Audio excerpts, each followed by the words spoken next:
Mesdames et messieurs, bonsoir.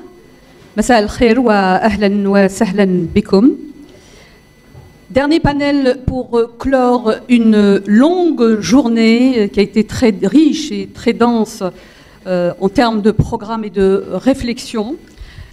Un programme voulu, pensé, réfléchi par le jeune brillantissime président de l'Académie française de la pensée islamique, Jamal El-Hamli, que je vous demande d'applaudir.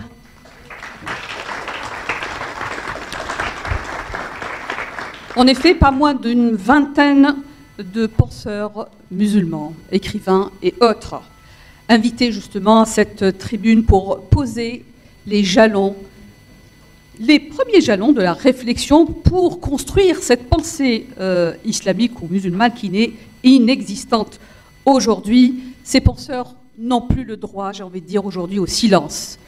Dans le contexte actuel que traverse notre belle France, après les tragiques événements qu'a connus Paris le 13 novembre dernier, le rôle des penseurs aujourd'hui est plus que déterminant et même historique. Une France dans laquelle, il faut le dire, l'image de l'islam ne cesse de se dégrader considérablement de jour en jour. Plus de 68% des Français pensent que l'islam n'est pas compatible avec la République. Et les musulmans, y compris ceux qui sont de culture musulmane, ne peuvent pas s'intégrer au sein de la société française. Alors, ils sont ici présents ce soir pour nous le dire, mais aussi pour l'écrire, parce que les écrits restent, les paroles s'envolent, les écrits restent. Et notre ami Jamal El-Hamli a pris justement l'engagement d'acter justement ce premier colloque du genre autour de cette pensée islamique. Alors, sans plus tarder, je voudrais tout d'abord vous les présenter très brièvement. Alors, sur ma gauche, c'est un homme d'une grande sagesse, un cheikh qu'on ne présente plus, Cheikh Khaled Bentounes, un grand penseur soufi, un guide spirituel de la confrérie soufie à Alaouia, un homme qui prône un islam d'ouverture et qui met le soufisme au cœur de cette religion. Il a écrit de nombreux ouvrages. On citera entre autres la thérapie de l'âme, les valeurs universelles de la mystique islamiste, la fraternité en héritage historique et bien d'autres. Alors, l'infatigable Khaled Bentounes qui sillonne le monde, il a été fondateur des scouts musulmans, membre fondateur du CFCM. Oui, c'était en 2003 et je m'en rappelle parce que j'étais présente ce jour-là. Voilà. Mais il n'a jamais fait partie de ce CFCM. Vous voyez un petit peu la distance qu'il prend. C'est cela, justement, le soufisme. Ismaïl Mounir. Ismaïl Mounir est sur ma droite. Il est professeur d'islamologie, connu comme un sage, ouvert au dialogue. C'est un dialoguiste, et vous allez le découvrir avec nous.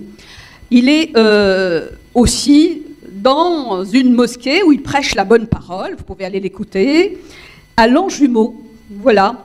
Il a eu donc l'idée lumineuse de créer un site qui s'appelle Amin. Comme on dit Amin, Ya Rabbal Alamin. Voilà. Alors, le site Amin, c'est pour aller chercher ces jeunes. Il a la quarantaine, il ne fait pas partie de cette génération Y, mais il a compris qu'il fallait aller justement chercher ces jeunes qui sont récupérés très vite sur les réseaux sociaux. Et sur ce site, il a développé un cycle de formation sur la connaissance de Dieu, de l'éducation, de l'âme, de l'exégèse. Et justement, lui, il estime qu'aujourd'hui, le monde vit une crise de foi. Alors, prochainement, un ouvrage, vous voyez, on fait même la promotion des prochains bouquins, quoi. Prochainement, donc, Ismaïl Mounir va publier un ouvrage qui est déjà sous presse, c'est bien ça, il est en phase d'édition, sur le consumérisme dans l'islam aux éditions El-Bourak. Alors, sur mon extrême droite, Omero Maronji, un converti, fils d'un mineur italien, qui a grandi, il faut le dire, dans un milieu purement 100% chrétien. Il est sociologue, on le présente comme l'un des plus influents des intellectuels aujourd'hui. Il a fait une thèse sur les rapports des jeunes à l'islam. Il a fait partie, oui, écoutez bien, de la puissante organisation l'UOIF. Il a claqué la porte, il a quitté, il va nous dire tout à l'heure pourquoi. Voilà. Il a dirigé un centre de ressources contre les discriminations. Et aujourd'hui, il est directeur pédagogique d'un centre de formation à Lille. Il vient de Lille, il s'est déplacé pour la bonne cause. Alors, il a un certain nombre de choses à dire, parce qu'il n'a pas quitté la salle une seconde, et il vous réserve des surprises, parce que c'est vraiment un esprit critique, et vous allez le découvrir avec nous tout à l'heure. Alors, Ousmane Timéra, qui est donc sur mon extrême gauche, il est enseignant en islamologie à Bruxelles, c'est un spécialiste du Coran. Alors, il se positionne la pensée musulmane par rapport à la modernité. Il dit plein de choses justement sur les carences, les déficits. La pensée musulmane souffre de beaucoup de choses. Justement, il dit que nous sommes dans une pensée stagnante. Et il veut absolument être parmi les acteurs pour déclencher cette nahda tant attendue. Donc, il est sur le point de publier également, puisqu'il est conférencier, il donne des conférences un peu partout, il a publié de nombreux articles. Il dit qu'il faut sortir du mimétisme et être dans une transcendance. Alors, voilà pour ce qui est de la présentation. Ils ont des parcours fabuleux. J'ai dû synthétiser, c'est pas tout. Hein. Moi, je vous invite à aller sur Internet pour découvrir un peu ce qu'ils ont fait. C'est dire qu'aujourd'hui, on ne peut pas dire qu'il y a pénurie de penseurs musulmans. Il y a pléthore, mais ils sont invisibles, ils sont inaudibles. Visiblement, les médias les boudent. On ne sait pas pourquoi. Peut-être Ousmane nous dira tout à l'heure pourquoi. Voilà. Et j'aimerais ce soir, avant de vous interroger chacun dans son domaine de prédilection, ouvrir, et ça c'est un peu une déformation professionnelle, merci de m'en excuser, c'est un fait, aujourd'hui il fait la une de tous les journaux, de tous les médias. Il s'appelle Sadiq Khan et c'est le nouveau maire de la plus grande capitale du monde. Il a été élu haut la main avec 57% contre, justement, un archi-milliardaire. Il est pakistanais, fils d'ouvrier. Son père était un chauffeur de bus, voilà. Il est pakistanais musulman, mais les Londoniens et les Londoniennes n'ont pas voté pour lui parce qu'il est musulman. Ils ont voté pour un programme. Merci d'avoir permis ce possible. Ce qui était impossible hier l'est aujourd'hui, et cette phrase est de lui. J'aimerais, dans un premier temps, là on est dans le réel, dans le vécu, et on ne peut pas se passer justement de commenter une actualité aussi importante et un fait sans précédent. Alors, je tends le micro tout de suite. Alors, que vous inspire cette élection, Cheikh Bentounes? Alors, comme vous venez de le dire, une ville comme Londres, avec un maire pakistanais, mais la question se pose à nous de deux façons. Ou bien on voit que c'est la compétence qui a gagné, peu importe ce monsieur qui il est, mais c'est la compétence. Mais quelque part aussi il y a la fierté musulmane qui intervient et qui nous oblige à dire, à revoir en nous ce fait de toujours se voir en négatif. Le musulman aujourd'hui se voit comme un citoyen à part et non un citoyen à part entière. C'est-à-dire, il se voit toujours avec une certaine distance. Voilà quelqu'un qui a su prendre le taureau par les cornes, quelqu'un qui a agi, quelqu'un qui a milité et qui a recueilli le fruit de tout un travail. Ce que je lui souhaite en tant que maire, c'est de gérer l'une des plus grandes villes du monde, de réussir dans sa gestion. Et puis, ce que je souhaiterais, c'est que nos enfants puissent imiter. C'est le modèle qu'on cherche, parce qu'aujourd'hui, nous sommes dans cette panne de modèles. Quel est le modèle du musulman aujourd'hui? C'est qui? Autrefois, les musulmans d'avant avaient un modèle. Leur modèle était le prophète Mohammed. Et aujourd'hui, nous débattons du modèle. C'est qui le modèle? C'est le sophisme le modèle? C'est les frères musulmans le modèle? C'est la salafia? C'est ceci, c'est cela? C'est quoi le modèle aujourd'hui du musulman? Sinon que d'être pleinement dans la société en tant que membre actif responsable, donc un islam à la fois libre, mais responsable. Voilà ce que je pourrais dire. Alors merci d'avoir rendu possible ce qui était impossible, la phrase de Sadiq Khan, donc le nouveau maire de la plus grande capitale du monde. Votre réaction à vous par rapport à cette élection, Ousmane Timéra?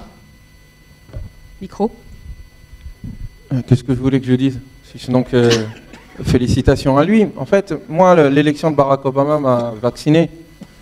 Et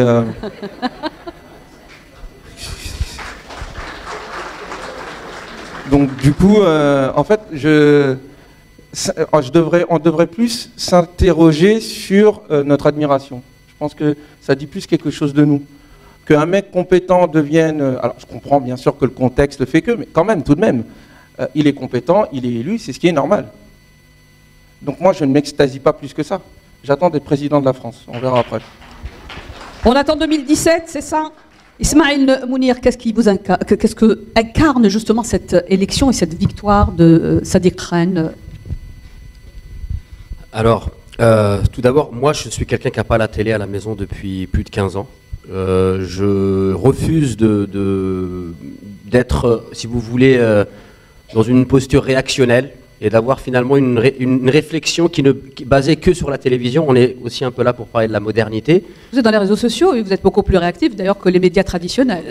Certes, mais par exemple quand je suis dans les réseaux sociaux, en fait c'est moi qui fixe le cadre de mes interventions, qui choisit les thèmes dans lesquels je vais intervenir, et je refuse d'être dans une posture réactionnelle en fait parce que je pense que c'est ce qui tue la réflexion. Donc moi j'ai rien de spécial à dire sur l'élection de ce monsieur. J'espère qu'il est compétent, parce que si jamais, au bout d'un certain temps, il n'est pas compétent, finalement, on nous parlera du travail d'arabe, d'accord? Et à ce propos... C'est un Pakistanais. Mais c'est pas grave, il est basané, ça suffit pour lui coller cet affront. Et je me rappelle, moi, que justement, cette expression, la travail d'arabe, je l'ai toujours connue en France, etc. Et un jour, on est parti faire avec un groupe de jeunes un voyage en Andalousie, justement pour se reconnecter un petit peu avec l'histoire, notre histoire. Et là-bas, un Espagnol nous a dit c'est du travail d'arabe. Mais en fait, pour eux, cette expression, le travail d'arabe, c'est-à-dire que c'est quelque chose d'exceptionnel. C'est un travail d'orfèvre. Donc finalement, c'est un peu la même chose qui se répète ici. C'est-à-dire ce qui pose pas problème là-bas, en Angleterre, nous, ça nous pose problème ici. Et puis bon, voilà, c'est l'éternel problème de l'objectivité, la subjectivité, etc. Et d'ailleurs, on voit bien un petit peu la question telle qu'elle est posée dans les médias, ça pose problème. Il y a eu toute une polémique que j'ai vue sur les réseaux sociaux avec le sondage de RMC, je crois, dans les grandes gueules, qui disait est-ce que vous pensez que, etc., etc. Donc, moi, personnellement, je suis loin de ces palabres et de ces considérations, mais j'essaie de focaliser mon attention sur d'autres choses. Voilà, merci. Merci Ismaël Mourine. Est-ce que Homero Marangué, justement, est ébloui, surpris par cette élection où vous avez, vous aussi, rien à dire? Bonjour à toutes et à tous. Sur le personnage en tant que tel, je n'ai absolument rien à dire. Je ne le connais pas. Sur l'élection en tant que telle, je pense que les gens qui ont voté pour lui ont voté avant tout pour le programme et certainement pour le personnage, mais le personnage pris dans sa globalité. Par contre, le fait qu'on en parle et qu'on en parle d'une certaine façon, en ethnicisant cette élection en France, donc dans un pays où, soi-disant, les communautés n'existent pas, mais il n'y a que des citoyens, ça en dit long sur toutes les images qui sont projetées sur les musulmans. Donc, puisqu'on a évoqué la religion de ce monsieur, apparemment il est musulman, on devrait, par souci d'égalité, évoquer l'appartenance confessionnelle de son adversaire, qui est un fils de milliardaire juif. Ça a été fait, certainement, mais il y a un sondage qui, une nouvelle fois, a franchi la limite, puisqu'on a posé la question, dans le point, est-ce que vous accepteriez de voter pour un candidat musulman à l'élection de la mairie de Paris? Donc, par souci d'égalité, on aurait dû poser également la question, est-ce que vous seriez prêt à voter pour un candidat juif à la mairie de Paris? Et on sait très bien où démarre ce genre de questions, on ne sait jamais où est-ce que ça s'arrête. Et en termes de stigmatisation, je pense que les musulmans commencent à payer un sacré prix en France. Merci. Est-ce qu'ici, justement, en France, si les Britanniques ont compris qu'il fallait s'éloigner du je, la première personne du singulier, et construire ce nous, le nous qu'on a du mal, justement, à construire aujourd'hui en France. Et c'est le message que vous voulez porter aujourd'hui, justement, devant ce parterre, Cheikh Bentounes. Micro. Oui, je crois que la question qui se pose à nous aujourd'hui, c'est la culture du jeu. Et les égos, on comprend très bien que si nous nous présentons avec nos égos, c'est la déchirure, c'est la rupture de la société. Donc, ce qui nous interpelle à travers le message de l'islam, c'est l'universalité. On a parlé juste avant nous de la meilleure communauté. La meilleure des communautés sorties pour répondre au quoi. Excusez-moi. Et nous sommes aussi la communauté du milieu, Ummat al-Wasat, pour qu'on soit les témoins auprès d'autres, auprès des hommes.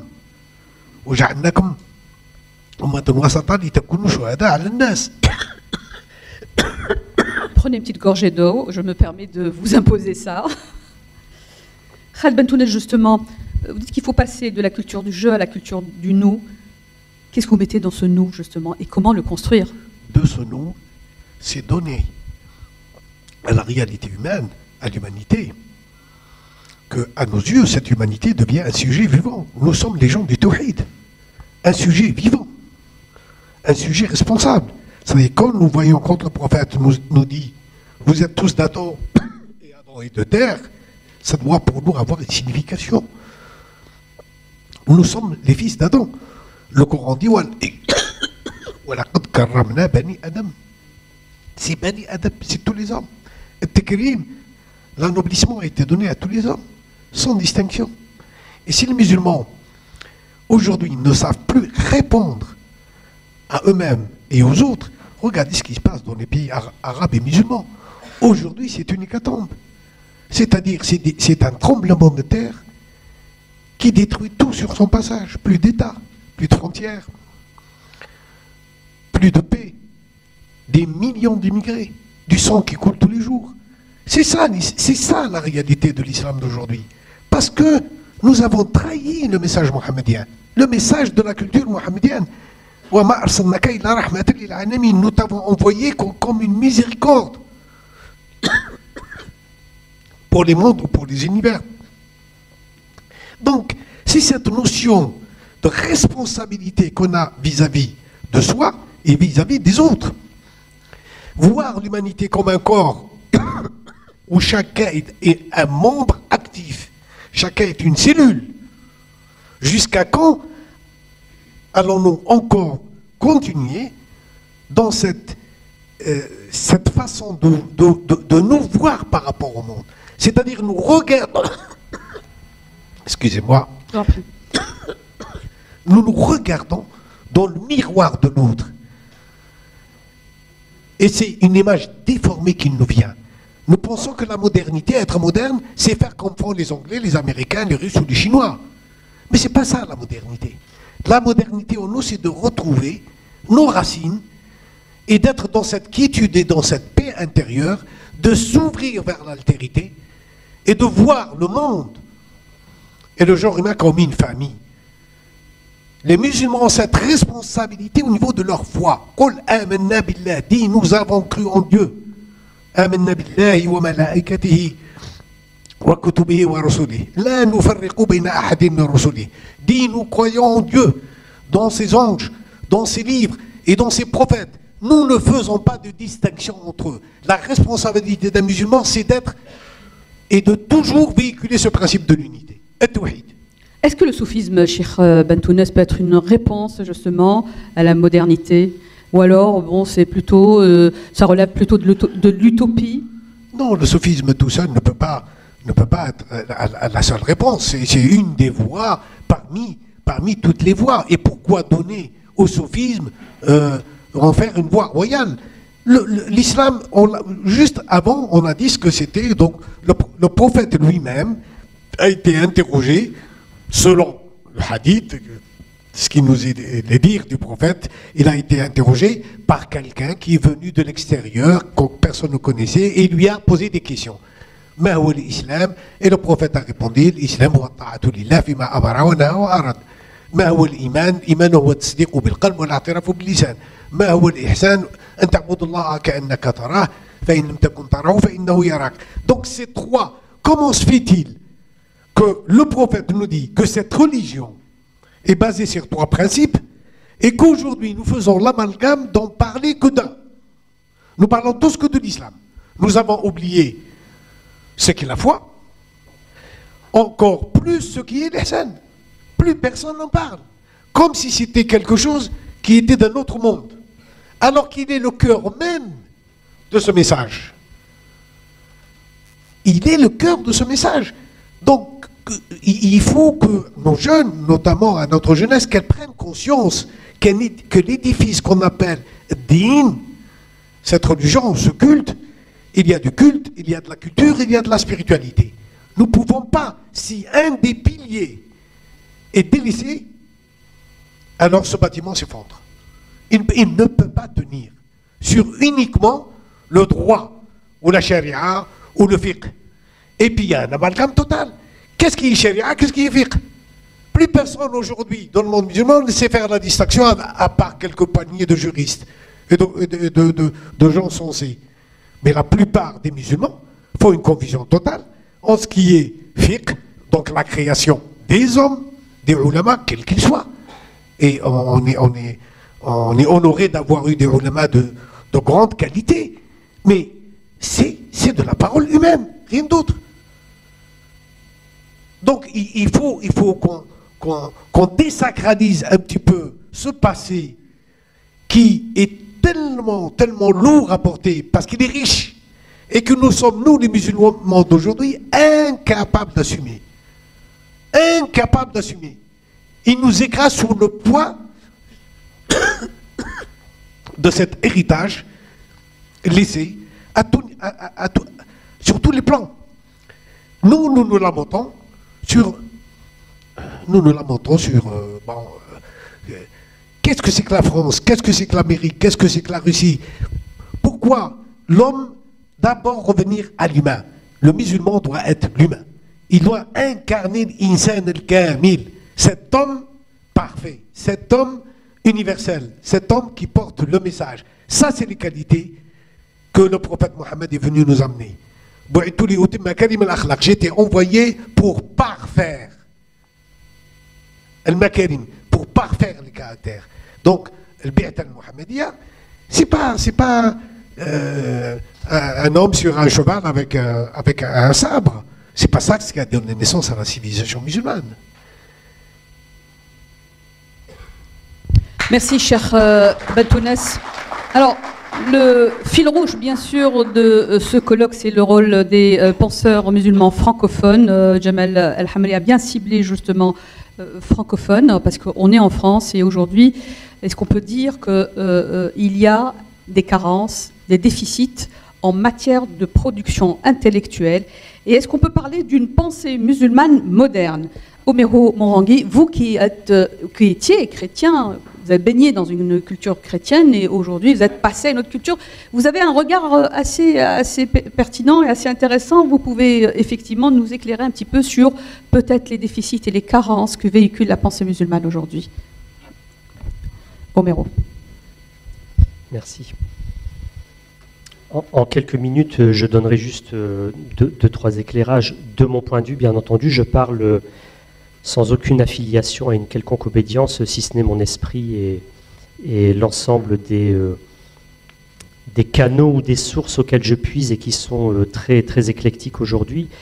Mais pour être dans le prolongement de ce que cher Bentounes a dit précédemment, je pense qu'on doit partir déjà d'une base qui est celle de la transformation dans la dialectique. Tout se fait dans une dialectique, c'est-à-dire qu'il y a des protagonistes qui s'influencent mutuellement. Or, aujourd'hui, si nous parlons d'un « nous », on voit qu'il y a un certain nombre de forces qui traversent la société, qu'elles soient politiques, intellectuelles, voire également religieuses, qui projettent sur une partie de la composante nationale. Je prends ici les musulmans parce que nous sommes en train de discuter de l'islam, mais je pourrais prendre d'autres catégories de population qui les rangent dans le champ de l'extranéité. Ils ne font pas partie du nous. Et à l'inverse, il y a des catégories de population qui stigmatisent également la société dans son ensemble en se pensant eux-mêmes dans une extranéité. Or, quand on approfondit un peu cette mutation de la société, on voit que tous les protagonistes s'influencent les uns les autres. Et ça a toujours été le cas au cours de l'histoire. Cependant, ce matin, et depuis ce matin, nous avons entendu plusieurs discours qui laissaient supposer qu'il n'y avait pas cette relation dialectique. Par exemple, nous avons entendu, dans la bouche de différents intervenants, le fait que l'islam, encore faut-il définir ce qu'on entend par islam, civilisation musulmane, pensée islamique, droit, etc., a influencé le cours ou l'évolution de la société française, par exemple. Mais on ne s'est pas posé la question, ou en tout cas, il n'y a eu aucune intervention qui a parlé des influences que l'islam a subies, par exemple, puisque l'islam n'est pas né ex nihilo. Il a surgi dans une société, dans une culture, et ce qu'on appelle civilisation musulmane ou science en islam, voire même la construction d'une approche de la langue arabe, malheureusement je ne peux pas m'attarder là-dessus, procède également d'influences qui préexistaient. Sinon ça voudrait dire qu'une religion a surgi de rien, et à partir de là, elle influence le cours du monde sans jamais avoir été influencée. Donc déjà, ça c'est une première critique.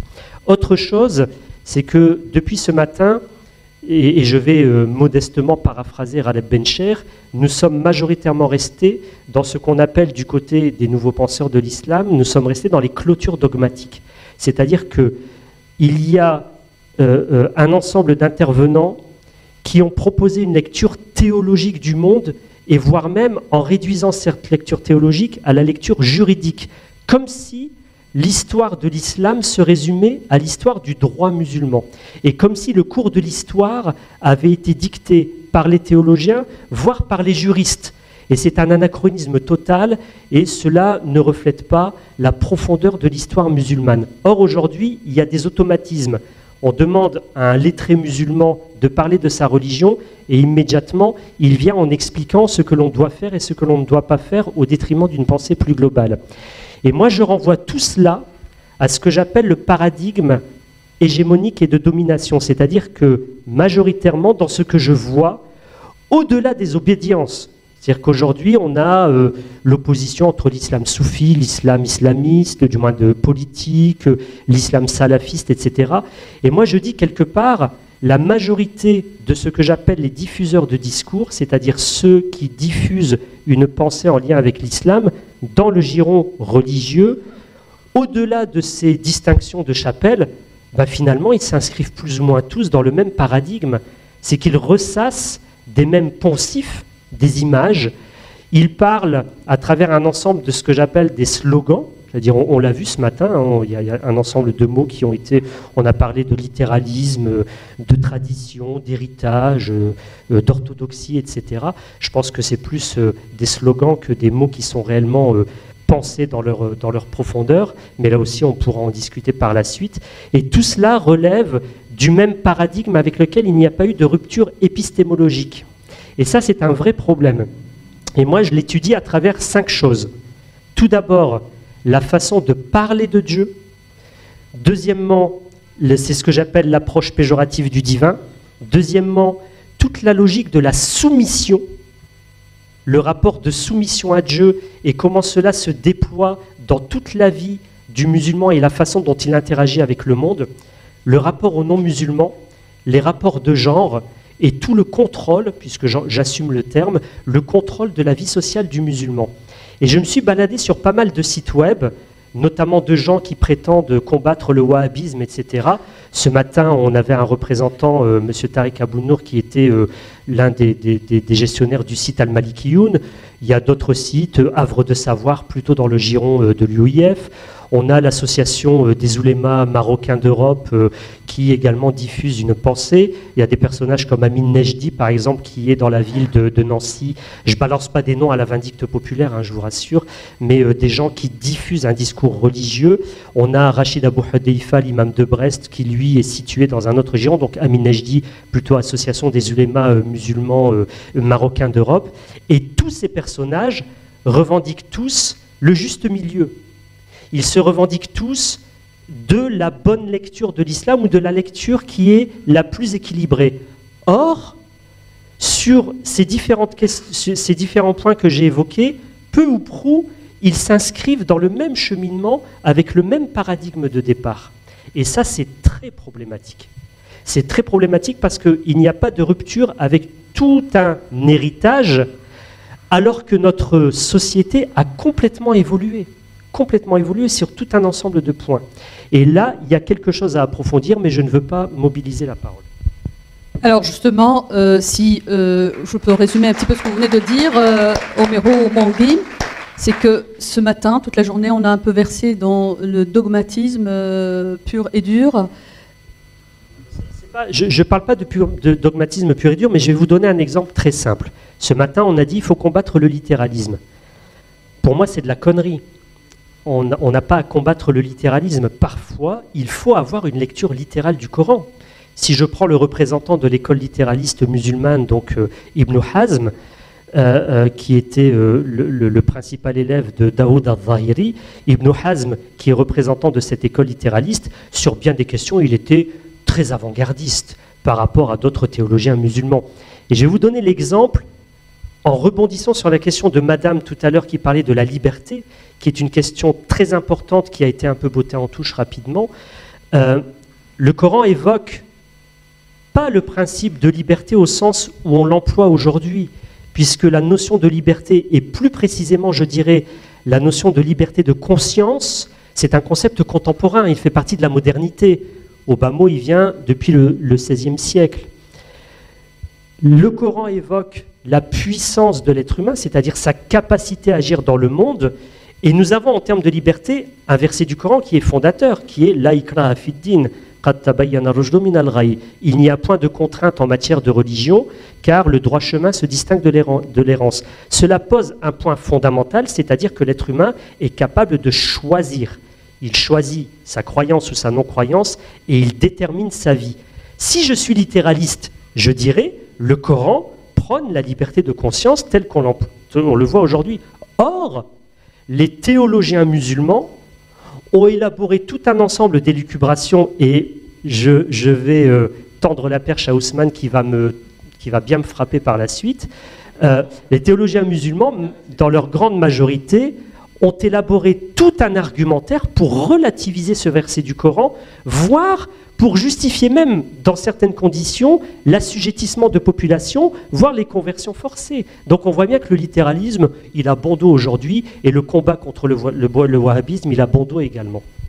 Est-ce que justement l'islam a des réponses à des questionnements et à toutes les questions que pose la modernité aujourd'hui? Justement, il a parlé de liberté de conscience. Moi, je suis tentée de vous poser la question à vous deux. Donc, Ismaël Mounir et Ousmane Timéra, vous êtes en contact avec ces jeunes qui viennent, en l'occurrence, à la mosquée de Longjumeau et dans votre centre également.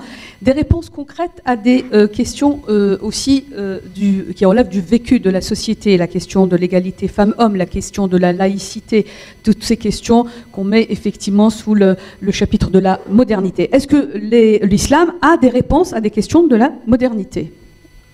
Ousmane Timéra. Micro.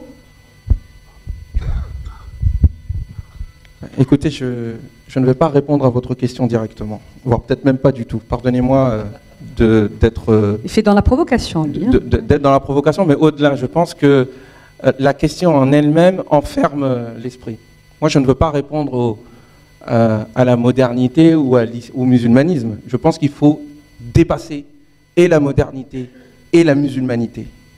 Ces mots désignent des modèles de pensée et civilisationnels qui sont en crise et qui demandent aujourd'hui, et c'est la question que se posent tous les penseurs sérieux dans le monde, quel type de modèle, quelle vision nouvelle pouvons-nous proposer pour fonder une nouvelle civilisation qui corresponde aux défis de maintenant? Ma question n'est plus seulement la question d'un musulman qui est en crise par rapport à la venue des chars de la colonisation. Ma question n'est pas non plus celle d'un musulman qui vient en France et qui veut s'adapter. Moi, je suis franchi, je suis adapté au monde, il n'y a pas de souci. Je n'ai pas ce problème-là, en fait. Mon problème à moi, c'est comment faire pour changer le monde. Nous sommes dans une situation où les printemps arabes ont voulu lever une certaine chape de plomb qui pèse sur elle, le printemps est devenu un arbre sans fruits, sans roses et plein d'épines. Donc ça nécessite à un moment donné, pas d'applaudissements s'il vous plaît, on est là pour réfléchir et c'est super, c'est très difficile à un moment donné de réfléchir. Pas frustrer le public, je me permets de dire ça, parce que quand ça plaît, il faut applaudir. Non, pardonnez-moi, oui, s'ils le veulent, mais en fait, ça perturbe la pensée. Moi, je veux qu'on pense ensemble. Vraiment, c'est une réflexion que je partage avec vous. Les différentes tentatives, que ça soit à l'Est, que ça soit dans le monde arabe, que ça soit dans d'autres pays, nous voyons ce qui se passe avec Nuit debout. La même question se pose. Nous savons contre quoi nous nous battons, mais nous ne savons pas pourquoi est-ce que nous nous battons. Quelle vision? Quel rêve? L'idole, il est facile de le briser, mais si c'est pour le remplacer par une idole beaucoup pire, comme Al-Sisi, c'est pas la peine, ça sert à rien. Alors la problématique, elle est la suivante. Je reviens sur les jeunes de banlieue même en 2005. Moi, je suis chef de projet en politique de la ville, et les gens ont tendance à mettre ça de côté quand on me présente. Je ne sais pas s'il faut me spécialiser dans un domaine particulier, mais c'est le même problème dans nos banlieues. Beaucoup de gens aspirent à un autre monde, mais ne savent pas quel monde créer à la place. Et ça, c'est une question de paradigme, de vision. Nous ne croyons plus en rien.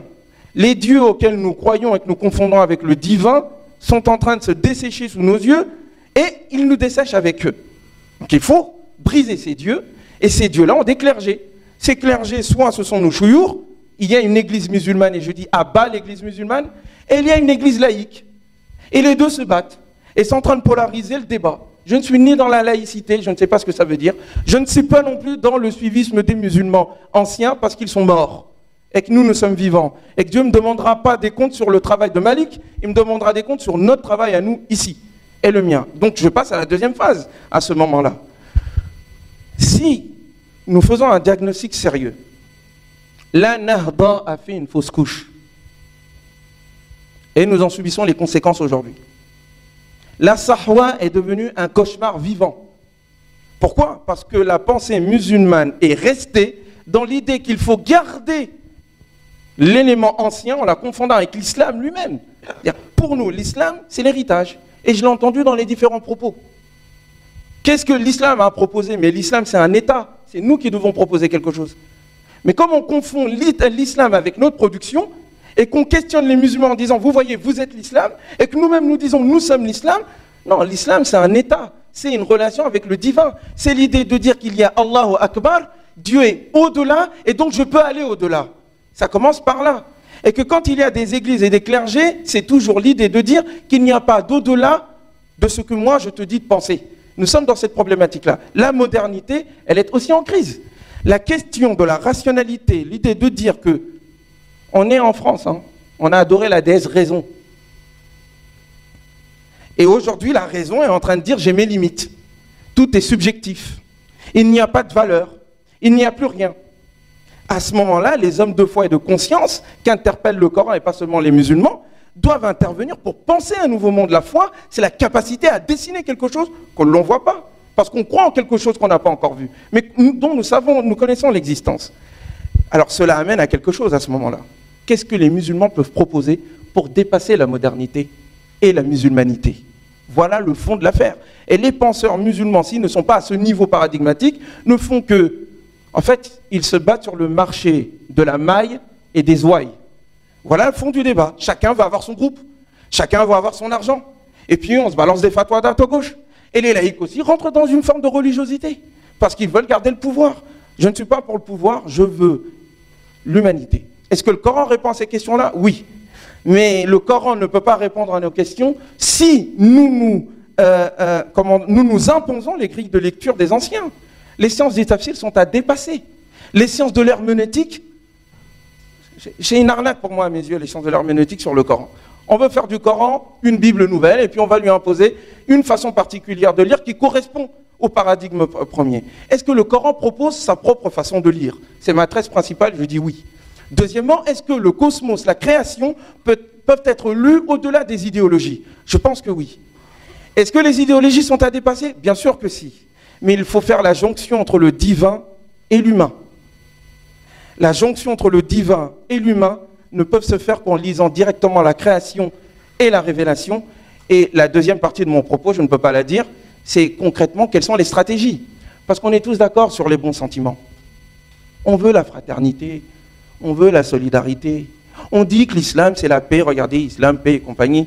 Mais le problème, c'est que si on ne produit pas un contre-discours solide, philosophiquement, qui va au niveau des paradigmes, c'est-à-dire qui reprend déjà les recherches menées par un Razali, par Ibn Taymiyyah, par Ibn Khaldoun et d'autres grands penseurs. Aujourd'hui, nous avons des penseurs qui sont des imitateurs. Il ne faut pas imiter, parce que c'est limiter. Il faut oser briser les idoles.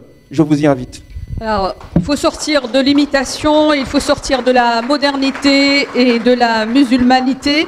C'est une question que peut-être dans le public, on va vous poser la question sur qu'est-ce que vous rejetez de la modernité? Parce que vous dites qu'il faut sortir de la modernité. Et comment vous définissez la musulmanité? Qu'est-ce que vous rejetez de la modernité? Parce que vous dites il faut sortir, c'est pas... Dépasser, je ne rejette pas, je dépasse. J'ai dépassé mon enfant, je ne l'ai pas renié. Et ça veut dire quoi concrètement? Ça veut dire que nous sommes à un stade où la modernité, on l'a intégrée. Moi, je suis moderne, moi. L'islam, je l'ai intégré. Donc, en fait, il y a des gens qui ont des problèmes personnels et psychologiques, qui ne savent pas faire le lien entre deux identités qui sont en eux. Nous, on a dépassé ce stade-là, on n'est plus là-dedans. Nous, on est dans le monde et conscient de son unité. Quelle vision qui permette la réalité de cette unité? Nous sommes dans une vision où nous sommes conscients de la place que nous avons dans le cosmos, que tout est interdépendant, que tout est relié. Quel Dieu avons-nous en termes de conception qui correspond à cette vision du monde? Est-ce que le Dieu que nous avons en nos têtes athées est croyant? Est-ce qu'il correspond au Dieu créateur de la création et révélateur de la révélation? Je pense que non. Le Dieu que nous avons en tête est le fruit de nos interprétations qui correspondent à nos besoins du moment. L'idée, lorsqu'elle se prend pour l'idéal, finit par devenir une idole. Il faut que l'idée reconnaisse sa limite et qu'elle dise « je peux aller au-delà vers le divin ». Et le divin étant inaccessible, cela veut dire que l'être humain et son évolution est infinie. La modernité est une étape qui est venue en rupture avec l'idolâtrie religieuse ancienne et était en phase de déconstruction. Vous lisez très bien les différents chercheurs tels que Alain Touraine, tout simplement, avec sa critique de la modernité. Ce qu'il dit, c'est que le processus de la modernité est un processus de déconstruction. Mais maintenant que nous avons tout déconstruit, nous ne savons plus quoi faire. Donc la modernité arrive à la fin de son étape. La postmodernité, c'est quoi? C'est de dire tout simplement, on a déconstruit les valeurs. Si les valeurs proviennent de l'humain, rien n'est stable en soi. Ici, la question, c'est s'il y a quelque chose de stable, ça devrait être quelque chose qui est au-delà. Mais qui nous dit ce qu'est l'au-delà? Toute la question est là. Donc je propose qu'on passe à la reliance. La tradition, la modernité, il faut la reliance. La reliance de ce qui auparavant dans la modernité, dans la religion, était opposé, c'est-à-dire Dieu et l'humain, la raison et le cœur, le soufisme ou le littéralisme. Ce sont des binarités qui correspondent à un paradigme ancien de lecture du monde. Aujourd'hui, nous devons passer vers la complexité pour parler comme Edgar Morin, mais j'irai plus loin. Le Coran nous donne les moyens d'aller vers la complicité. La notion de tasbih du Coran, ce n'est pas juste de chanter, de tourner. Le tasbih, c'est une vision du cosmos qu'il parle, et de son interdépendance, et de sa reliance, et du fait qu'il est toujours en mouvement vers au-delà. Cet au-delà, c'est le divin, c'est son amour, c'est cette paix que le Coran appelle islam, et qu'il dit être au fond ce qui est au fond du cœur de chaque être humain, la fitra. L'islam, ce n'est pas la production des musulmans, c'est quelque chose qui existait avant, et c'est quelque chose qui vient après. Dès lors qu'une personne se pose une question sur le sens du monde, il commence déjà à être musulman. C'est pour ça que du point de vue musulman même, islamique, coranique, tous les jeunes de la terre sont musulmans. C'est pour ça que les jeunes ont toujours un idéal. Et c'est pour ça qu'aujourd'hui, nous avons la responsabilité de donner voix à cet idéal, pour pas que leur révolte devienne destruction. Daesh ne peut pas se comprendre si on ne comprend pas la défaite de la pensée musulmane. Les penseurs musulmans n'ont pas donné de voix à la révolte légitime de la jeunesse, dans ce monde et dans le Sud. Il y a une tyrannie néolibérale qui pèse sur nos têtes. Et nous, on nous demande de nous adapter dans le néolibéralisme. Je n'en veux pas. Ce que je veux, c'est l'humanité. Mais l'humanité sans Dieu, ce sont des idoles qui se font des guerres mondiales et dont nous sommes aujourd'hui les victimes. Encore une fois, lisons le Coran directement, lisons la création directement. Inspirons-nous bien sûr de ce qui a été écrit, c'est-à-dire les anciens comme les autres civilisations. Puisque du point de vue coranique, l'humanité est une. L'assimilation, l'intégration, la laïcité, c'est has-been. Franchement, quand j'entends nos penseurs penser et ceux d'en face, ils sont has-been.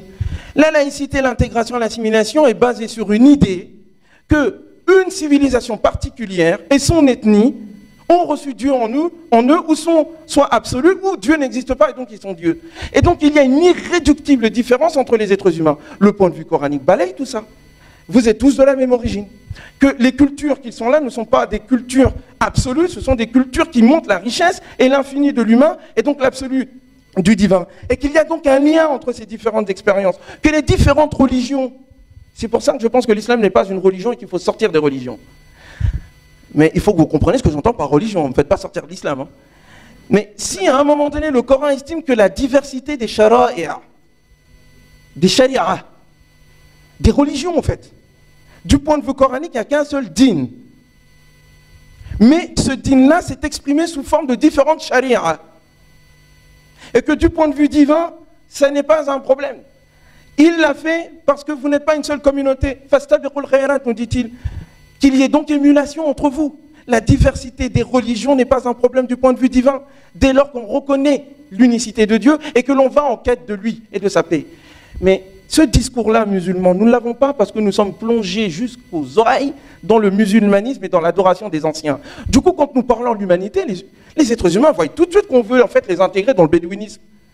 Nous n'avons plus de discours universel parce que nous ne sommes plus dans le discours coranique. Nous sommes dans l'utilisation du Coran pour défendre des écoles juridiques et des pouvoirs en place, des ouailles qui doivent être au service d'un clergé. Est-ce qu'aujourd'hui nous pouvons sortir de cela? Oui. Est-ce que nous pouvons proposer quelque chose d'autre que l'islamisme, la religiosité que nous avons et la modernité? Oui, mais parce que nous les avons intégrés et dépassés. Est-ce qu'il y a possibilité de les dépasser? C'est là la troisième phase de mon propos, je ne peux pas la tenir pour l'instant. Alors comment justement faire passer ce message aux jeunes que vous rencontrez à la mosquée de Longjumeau, Ismaël Mounir, mais aussi les formations que vous dispensez justement sur votre site Amine, des formations de la connaissance d'Allah, l'éducation de l'âme, l'exégèse. Justement, on sait que pertinemment ces jeunes ne savent pas à quel saint se vouer et qu'ils sont recrutés à tour de bras par Daesh. Justement, est-ce qu'ils sont éclairés sur votre site sur la philosophie fondamentale de ce qu'est réellement l'islam, Ismaël Mounir? Alors, c'est difficile de passer après Ousmane. Mais on va changer de registre. Peut-être qu'on va redescendre vers des considérations beaucoup plus pragmatiques. Puisque, effectivement, donc, comme vous l'avez stipulé, je dirige une mosquée, une petite mosquée de banlieue parisienne.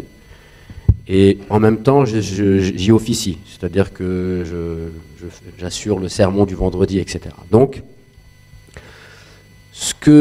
la problématique à laquelle j'ai eu à faire face, c'est que j'ai constaté, c'est pour ça que j'aime pas du tout être si vous voulez, lié à l'actualité, puisque ce qui se passe aujourd'hui, eh bien en fait c'était prévisible déjà il y a une dizaine d'années. C'est-à-dire qu'un jeune, à un moment donné, qui n'a reçu aucune formation religieuse, il puisse regarder une vidéo sur Internet et décider d'aller en série pour sauver le monde, ça paraissait, même pour les musulmans de terrain, pratiquement inimaginable il y a 10-15 ans. Mais ceux qui étaient vraiment dans le terrain et qui réfléchissaient déjà à l'époque, ça se dessinait. D'accord ? Mais très souvent, on refuse de voir la vérité en face. Donc moi, j'étais imam. Et moi, quand j'ai commencé à m'intéresser à la religion, eh bien, j'allais à la mosquée et j'allais voir des gens et je leur posais des questions. Ces gens-là, c'est des êtres humains, avec leurs défauts et leurs qualités.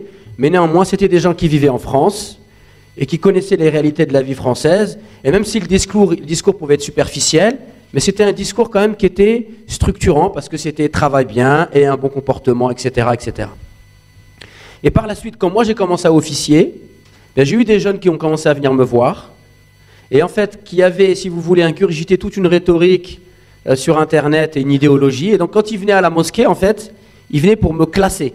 Donc ils me posaient une ou deux questions, et si je ne répondais pas à leurs attentes, eh bien forcément j'étais classé d'imam vendu, d'égaré, etc. Donc très vite j'ai compris qu'il y avait une révolution qui était en train de se passer, c'est que l'accès à l'internet, à l'information, eh bien coupait le lien qu'il pouvait y avoir entre, on va dire, des dignitaires religieux et la jeunesse musulmane. Donc très vite, moi qui n'ai jamais été un fan de l'internet, j'ai compris qu'il fallait absolument que je puisse moi aussi proposer quelque chose à travers ce média qui était en train de tout révolutionner. Ça a été le premier constat. Deuxième chose, c'est que effectivement, on a un gros problème dans l'enseignement de la théologie. C'est qu'en fait, l'enseignement théologique, en réalité, c'est chacun vient avec une vision, une idéologie qu'il veut transmettre à l'autre. Alors, je caricature, mais par exemple, celui qui est parti apprendre le Coran, mais quand je dis apprendre le Coran, c'est-à-dire la manière de le réciter, il va passer 5-6 ans, il va recevoir une certification, et quand il va vouloir revenir en France, il est dans le mimétisme, il va vouloir absolument ouvrir une petite école, et il va focaliser uniquement sur la manière de réciter le Coran. D'accord ? Celui qui va apprendre une école de jurisprudence, quand il va vouloir venir en France, il va vouloir enfermer les gens dans cette école de jurisprudence. Donc forcément, lorsque vous vivez en France, vous apercevez que ce mode d'enseignement, il ne répond pas du tout aux attentes. D'accord ? Donc moi, je me suis posé la question de savoir quel enseignement théologique je pouvais donner, où j'allais pouvoir trouver mes sources. Et en fait, je me suis tout de suite inscrit dans un discours de réforme.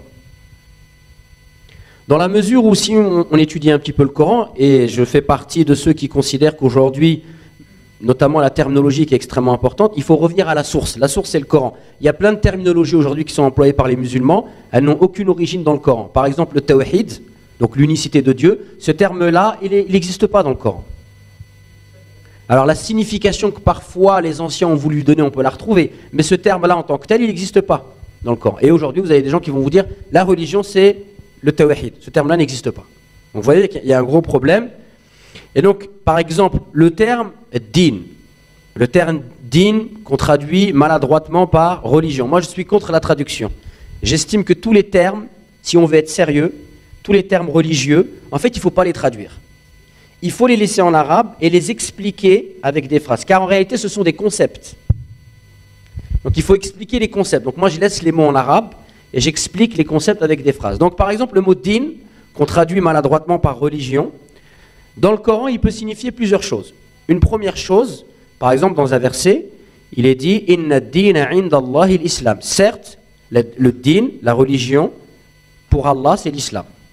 Qu'est-ce que ça signifie ? Il y a plusieurs significations. Une des significations qu'on peut donner, c'est en fait la révélation. C'est-à-dire que la religion, pour Dieu, c'est cette révélation qu'il a donnée. D'accord ?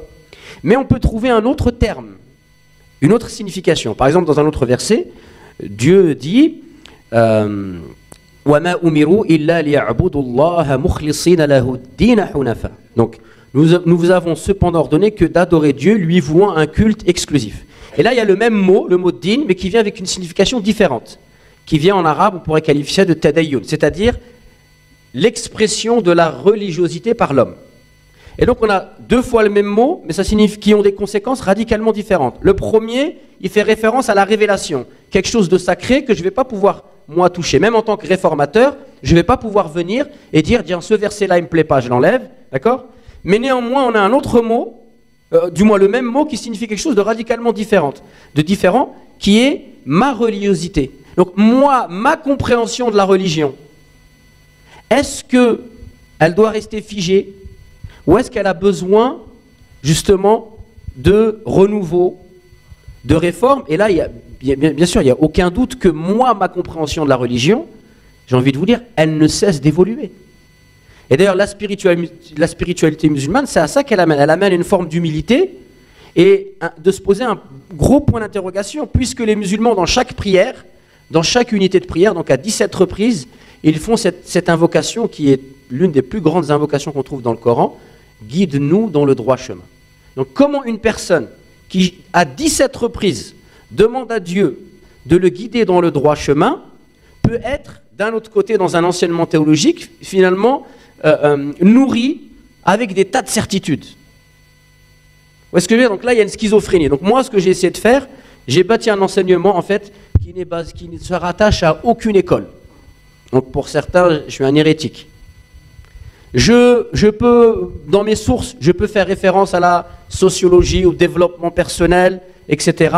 Des références historiques. J'essaie de tout mélanger parce que l'objectif, en fait, de l'enseignement que je propose aux jeunes, ce n'est pas de faire d'eux des futurs mouftis ou des spécialistes de l'islam, c'est simplement, en fait, d'en faire des musulmans équilibrés, ayant une culture islamique, et avec eux, d'essayer de, si vous voulez, de déconstruire un peu tous les cadenas qu'on a mis dans leur cerveau. Maintenant, le problème auquel on fait face, il est double. Alors moi déjà, premièrement, je ne suis pas du tout dans la dichotomie des musulmans, des non-musulmans, etc. Moi, ce n'est pas mon langage. Parce que si je m'inscris dans cette dichotomie, c'est moi le premier qui vais souffrir. Puisque moi, je suis un Français, je suis né à Paris, dans le 12e arrondissement. Quand je rêve en français. J'ai jamais fait de rêve en arabe encore. Jamais. J'ai jamais réussi. Je ne sais pas si tu as réussi, toi. Ah, moi, tous mes rêves sont en français. Vous allez nous le dire tout à l'heure, hein. C'est intéressant. On va apprendre comment rêver en arabe aussi. Bon, il y a ma mère qui est dans la salle. Elle cuisine très bien, mais elle ne fait pas trop la pâtisserie. Moi, vous me proposez... Elle est là. Levez la main, madame. Elle est là, voilà. Ah, moi, bah voilà. Elle cuisine très bien, mais la pâtisserie, c'est pas trop son fort. Moi, si vous me proposez une pâtisserie arabe et une pâtisserie française, il n'y a pas photo. Je vais vers la pâtisserie française. Donc, moi, cette dichotomie, si vous voulez, du nous, du on, etc., de eux, nous, les autres, moi, ça ne me parle pas. Parce que moi, justement, à l'âge... Bon, on a tous des évolutions, des parcours. Si à l'âge de 41 ans, j'arrive à être épanoui, à être apaisé, etc., c'est parce que par la grâce de Dieu et par la grâce aussi des gens que j'ai rencontrés dans mon parcours, j'ai réussi à faire se concilier, on va dire, eh bien, les différents pans de mon identité, c'est-à-dire ma spiritualité musulmane, ma culture française, et que, au contraire, je trouve que c'est une chance d'avoir, si vous voulez, des sources différentes et de ne pas les opposer, mais plutôt de faire en sorte que chacune enrichisse l'autre. Donc j'ai perdu le fil de mon propos. Alors, on va enchaîner avec autre chose, justement, ça tombe bien parce que je voulais vous interroger sur qu'est-ce qui fait que ces jeunes-là que vous côtoyez basculent dans la radicalisation. Alors donc la question, c'est extrêmement difficile d'y répondre, bien évidemment, et c'est vrai que ce genre de questions, tout le monde se précipite. Hein, je pense qu'il y a une multitude de facteurs, mais en tout cas, voilà, ce que je voulais dire, et ça rejoint un petit peu donc, votre questionnement, c'est que moi, l'une des grandes difficultés qu'on rencontre, en fait, eh bien, en fait, c'est l'échec de notre pays, la France, notamment dans l'éducation. Moi, j'ai des gens qui viennent me voir, mais j'ai beau prévoir et essayer d'être le plus inventif et créatif au niveau pédagogique, mais le problème, c'est qu'il y a un échec de l'école. Et je tiens à préciser que j'ai été prof à l'Éducation nationale, et j'ai démissionné en 2001 avec la conclusion que l'Éducation nationale allait devenir, en France, le premier fournisseur officiel de délinquance. Et j'assume bien évidemment ce propos. Et donc aujourd'hui, l'une des grandes problématiques qu'on a, je me rappelle moi par exemple une personne qui voulait se convertir à l'islam, qui est venue me voir, un jeune, il avait une vingtaine d'années, et qui me parlait, quand il me parlait, je ne sais pas s'il était en train de rapper ou de me parler, et qui me dit qu'il veut se convertir à l'islam, et qui me dit qu'il est d'origine bretonne, donc j'essaie de voir avec lui qu'est-ce qui l'amène à l'islam, etc. Et je lui dis donc, tu es d'origine bretonne, de quel département tu viens? Du Morbihan, du Finistère? Il m'a dit quoi? Ah, t'as vu, je sais pas, moi, j'ai jamais été en Bretagne, moi. Je lui dis, tu sais qu'en France, il y a des régions, et chaque région a des départements. Je lui dis, moi, j'ai eu l'occasion de visiter la Bretagne, c'est magnifique. Non. Donc, vous voyez, aujourd'hui, on a la société, elle produit un nombre de personnes, un prototype d'humain, mais qui est en crise totale. Je veux dire, le b.a.-ba du langage, il n'est pas maîtrisé. Nous-mêmes, par exemple, on a affaire à des jeunes qui sont de double culture, ils ne parlent pas l'arabe. On ne peut pas dire qu'ils parlent le français, ils baragouinent un jargon. D'accord? Et après, on nous demande à nous de les éduquer, etc. Mais c'est compliqué. Et si on ajoute à cela, eh bien, une culture qui est de plus en plus médiocre, je me rappelle de ce sondage, on avait demandé à des gens dans les années 70 leur idole. Et qu'est-ce qu'on voit? On voit du Mozart, on voit des philosophes, etc. Allez demander aujourd'hui aux jeunes de 20 ans quelles sont leurs idoles et vous allez comprendre. Des footballeurs. C'est dramatique. Donc je pense qu'il y a une crise aujourd'hui et forcément on est en train de récolter en réalité ce que notre société produit, c'est-à-dire de l'égoïsme, de la superficialité, de la misogynie, de la haine, de la rancœur, de la frustration. Et donc on récolte tout simplement ça.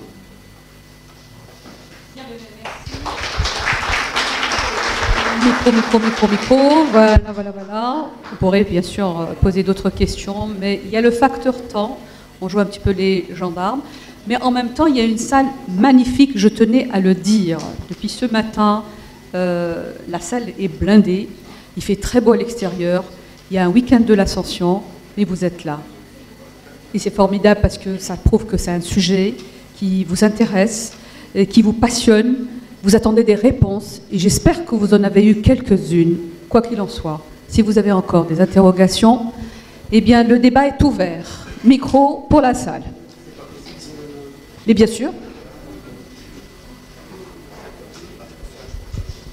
Juste si vous me permettez, en attendant que vous réfléchissiez à vos questions et que vous les posiez, comme ça va permettre aussi d'avoir un débat sur des lignes de force ou de fracture. Par exemple, quand mon co-religionnaire, Ousmane, mon frère en islam, on se taquine un peu, parlait du Coran. Est-ce que le Coran propose sa propre méthodologie de lecture? C'est une phrase problématique. Alors problématique au sens académique du terme, c'est-à-dire que cette phrase soulève, bien entendu, une interrogation sur la capacité d'un livre à parler de lui-même. Or, la position que soutiennent, et que je soutiens moi aussi, un certain nombre de penseurs musulmans contemporains, c'est que le livre ne parle pas de lui-même. C'est nous qui le faisons parler. Et quand nous le faisons parler, nous sommes situés. Nous sommes situés dans l'histoire, nous sommes situés dans le temps, dans l'espace. Et à partir de là, il est tout à fait possible, bien entendu, de s'inscrire dans la continuité des prémices d'une herméneutique. C'est-à-dire que les théologiens musulmans du Moyen-Âge disaient des choses sur le Coran qui choqueraient bien des musulmans aujourd'hui. Tellement nous avons régressé sur un certain nombre de points. Je vais vous donner un exemple très précis sur le fait que il y a eu des débats non seulement sur le fait que le livre ne parle pas de lui-même, c'est nous qui le faisons parler. D'ailleurs, on le voit très bien. Chez les théologiens musulmans du Moyen-Âge, jamais vous ne trouvez l'expression « l'islam dit que ». Ça, c'est le baratin contemporain. Un musulman se pose une question, il va voir un théologien ou un imam, il dit « qu'est-ce que dit l'islam sur telle chose ?» Et l'imam ou le théologien lui répond « l'islam te dit que ». Mais c'est du n'importe quoi. L'islam, il dit rien du tout.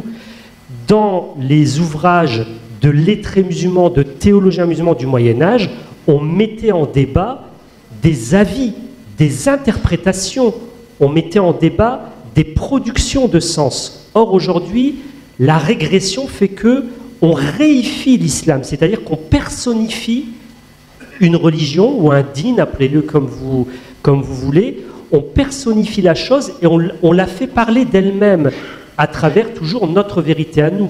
Et cela va plus loin puisque ça pose la question du statut même du livre.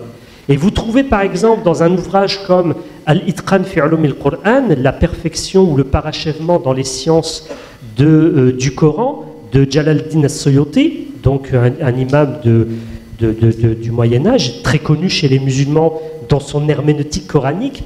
Et dans son ouvrage, il cite la parole de son prédécesseur, un siècle plus tôt, Az-Zarkashi, qui disait « Il est nécessaire d'opérer une distinction entre le Coran qui symbolise la révélation faite au prophète Mohammed par l'intermédiaire de l'ange Gabriel et ce que nous avons comme livres aujourd'hui qui correspondent aux différentes versions de la transcription de cette révélation en langage humain. » C'est-à-dire qu'un théologien musulman du Moyen-Âge pose une distinction entre le phénomène de la révélation qui est faite au prophète et qui est une croyance chez nous les musulmans, et l'ouvrage que nous avons aujourd'hui qui est le Coran, mais qui existe en différentes, alors aujourd'hui on dit les différentes lectures, c'est-à-dire qu'il y a une graphie, un rasm, une graphie particulière, et à partir de cette graphie, il y a différentes versions qui comportent parfois des lacunes au plan de la langue arabe. Cela est connu chez les théologiens musulmans, c'est quelque chose qui fait partie du béaba, d'une herméneutique coranique intra-musulmane. Or, aujourd'hui, le langage théologique est un langage de vérité univoque. L'islam dit que, et si tu oses remettre en cause mon point de vue, à minima, t'es un petit con, et à maxima, je te sors de l'islam. On ne peut plus rester sur ces lignes-là. C'est pas possible. Et aujourd'hui, ce travail d'herméneutique, c'est un comble. Il est fait avant tout par des intellectuels musulmans qui n'ont pas suivi les cursus de théologie classique. On trouve un peu partout dans le monde musulman un certain nombre de personnages qui ont des apports très intéressants, surtout en Égypte et en Tunisie pour le monde musulman sunnite, mais sur une partie de cette herméneutique, Et là aussi, ce matin, j'étais un peu crispé quand on parlait d'orthodoxie, etc. Il faudrait peut-être aussi, chez les musulmans sunnites, moi je suis musulman, point barre, mais ceux qui se définissent sunnites, il faudrait peut-être aussi aller faire un petit tour dans la production contemporaine chez les chiites, car on a tout un ensemble d'ouvrages chez les chiites qui remballent complètement les ouvrages qui existent dans la pensée musulmane sunnite. Ça aussi, il faut oser le dire, parce que quelqu'un qui dit ça aujourd'hui dans une conférence chez les musulmans sunnites, ah, tu sais, Homero, il a dit ça, il doit être un peu chiite lui aussi. Mais j'en ai rien à foutre qu'on me taxe de chiite, de sunnite, etc. Je veux simplement qu'on sorte des sentiers battus et qu'on puise à des ouvrages. Par exemple, il y a un théologien qui est complètement sous-estimé, qui est Mohamed Baqir Sadr, un théologien chiite contemporain qui a apporté un certain nombre d'éléments très pertinents pour comprendre justement cette herméneutique coranique. Il faut aussi approfondir ces choses-là. Donc là, on ne peut pas rester dans notre petite shakshuka qui consiste à dire Dieu a dit ci, ou bien le Coran parle de lui-même, etc. Et là, en disant ça, bien entendu, je provoque le débat avec mes co-religionnaires. Voilà ce qui va alimenter effectivement le débat avec la salle. Merci de vous présenter. Je vous demanderai bien sûr d'être précis et concis. Voilà. Faites circuler le micro, s'il vous plaît. Déjà, madame qui a demandé la parole tout à l'heure. Allez-y, madame, présentez-vous. Salam alaikum. Bismillahirrahmanirrahim. Je suis chinoise, convertie en France. Alhamdoulilah, je connais l'islam en France parce qu'en Chine, j'étais athée, éducation athée et agnostique. Mais je trouvais ma croyance en France. Et justement aujourd'hui, plutôt cette table ronde, ça me frappait, c'est que je voulais aussi remettre en cause pourquoi je suis devenu musulman et c'est quoi l'islam et qu'est-ce que c'est un musulman. Parce que pourquoi je convertis en islam? Parce que je cherchais la croyance, je cherchais la vérité et pour moi l'islam c'est fondamental. D'abord c'est la spiritualité. Mais aujourd'hui, j'ai beaucoup entendu par des niveaux assez, on veut dire peut-être horizontal et n'est pas vertical. Parce que l'islam, c'est très simple. On cherche la vérité et on croit en Dieu. Mais justement, peut-être que je vais poser une question pour M. Ousmane Timéra. Oui. C'est que vous avez dit trois choses, peut-être, bon, je ne sais pas mon niveau de compréhension français, est-ce que c'est correct, je l'ai bien capté. D'abord, vous avez cité qu'on est là pour changer du monde. Et je me dis, ce que j'ai appris à l'islam, c'est qu'on est là pour changer nous-mêmes. Deuxième chose, vous dites que ouais, bah, aujourd'hui, on ne parle pas Imam al-Ghazali, on ne parle pas tel théologien ou les chefs, soufisme, mais ce que j'ai appris, c'est que le prophète, c'est quand même un modèle pour nous, pour le suivre. Ce n'est pas une imitation, c'est une voie. Et si c'est la voie qui a la religion reliée, ce que je vous entends vous dire que c'est la jonction. Mais pour moi, niveau, bon, peut-être mon français n'est pas très bien, mais je vois quand même la jonction et la religion, tradition, c'est quand même, il y a 7 ans différents. Et que le monothéisme vient d'Abraham, de Moïse, de Jésus, de prophète sallallahu alayhi wa sallam. On est là, c'est pas pour dépasser, c'est un renouvellement. Mais le renouvellement avec la forme, bien sûr, mais cette verticalité de vers le haut, pour moi, c'est la même chose. On cherche cette centralisation et on ne va pas faire comparaison par horizontale, c'est toujours vertical pour moi. Alors, on va peut-être l'inviter à répondre à vos questions parce qu'on a bien compris votre message. C'est ça que et je voudrais peut-être préciser ça dans la langue de Molière. Pour éclaircir mon confusion. Alors, c'est Ousmane Timéra. Non, tout de suite pour ne pas perdre le fil et après on va reprendre. Allez-y. Une question qui va un peu dans le même sens. Oui, juste pour redéfinir un peu l'islam et le cadre et savoir un peu les limites et pousser un peu la réflexion sur est-ce qu'on va aller jusqu'au self-islam. Et je pense qu'il y en a qui vont self-islam. Comprendre mes pensées.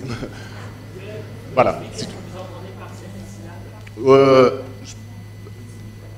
Allez-y avec vos mots. J'évoque le livre d'Abdelnour Bidar. Parce que, oui. Voilà.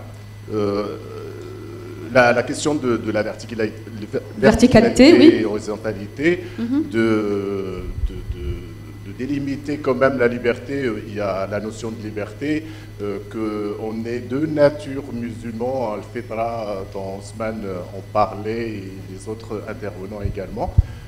Mais il y a aussi un dogme, il y a des frontières, et il y a un point central sur lequel il faut se focaliser et ne pas étendre la liberté. Il doit y avoir des frontières. Quelles sont les frontières à ne pas dépasser? Voilà. Est-ce qu'on peut... 3 par 3 les questions. Oui, au moins un petit paquet de questions pour ne pas perdre totalement le fil. Allez-y, monsieur, présentez-vous. J'ai une question à monsieur Ismaël. Tout à l'heure, vous avez dit d'une façon catégorique qu'il n'y a pas de tawhid dans le Coran. Et ça, personnellement, ça m'a un petit peu surpris. Le terme, il y a des synonymes. Il y a le Coran, il est venu en réponse au polythéisme. Certes, il n'y a pas le mot tawhid, mais il y a la racine. S'il n'y a pas plus clair que ça. Et le ulum tawhid,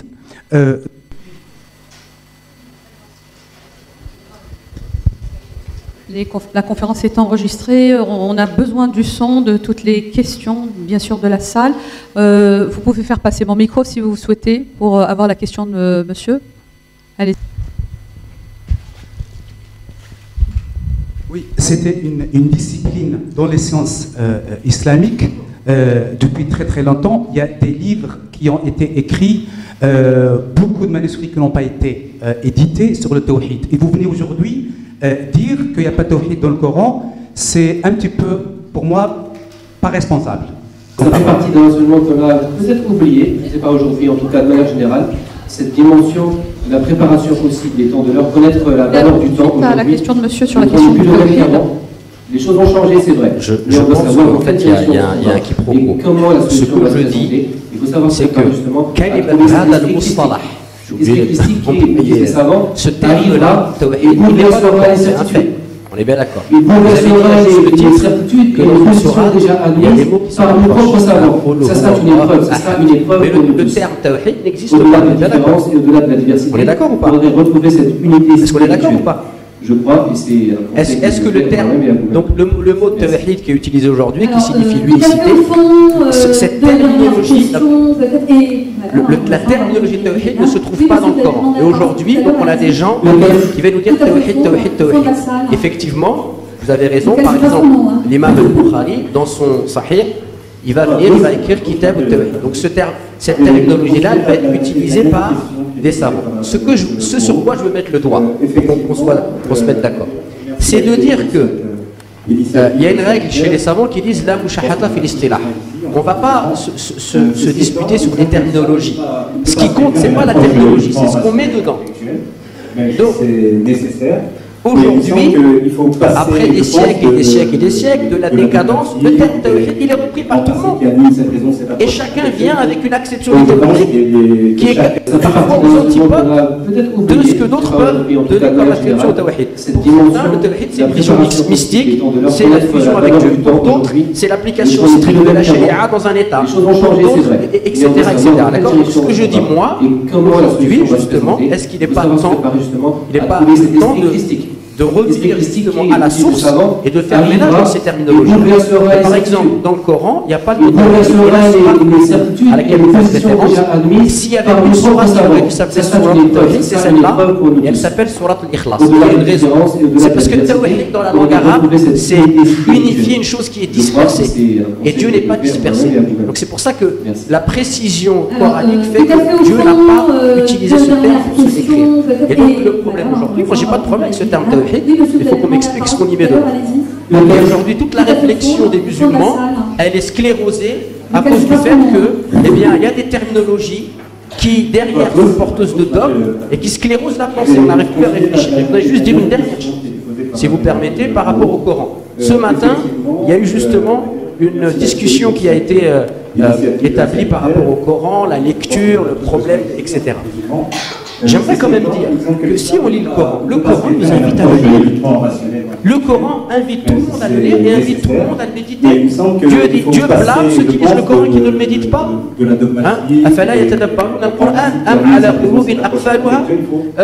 Dieu, par exemple, dit qu'il a facilité son livre pour ceux qui veulent le méditer. Donc moi, ça me pose problème. Bon, d'un autre côté, il y a une rhétorique religieuse qui vient et qui veut mettre une barrière entre justement la personne qui voudrait aller vers le Coran pour le lire et en rechercher peut-être une source d'inspiration, une esthétique, etc. Et moi j'invite tout le monde à lire le Coran, à lire un effort intellectuel pour comprendre, etc.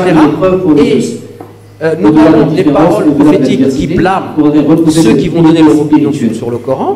Elles blâment quelque chose de précis. C'est-à-dire lorsque le prophète dit celui qui donne son opinion sur le Coran, qui prépare sa place en enfer, il blâme des personnes qui voudraient, si vous voulez, s'arroger le droit de l'interpréter librement à leur guise, alors qu'ils n'ont aucun outil, etc., et de donner des règles religieuses. Ça, c'est blâmable. Mais d'un autre côté, le Coran nous invite à le lire.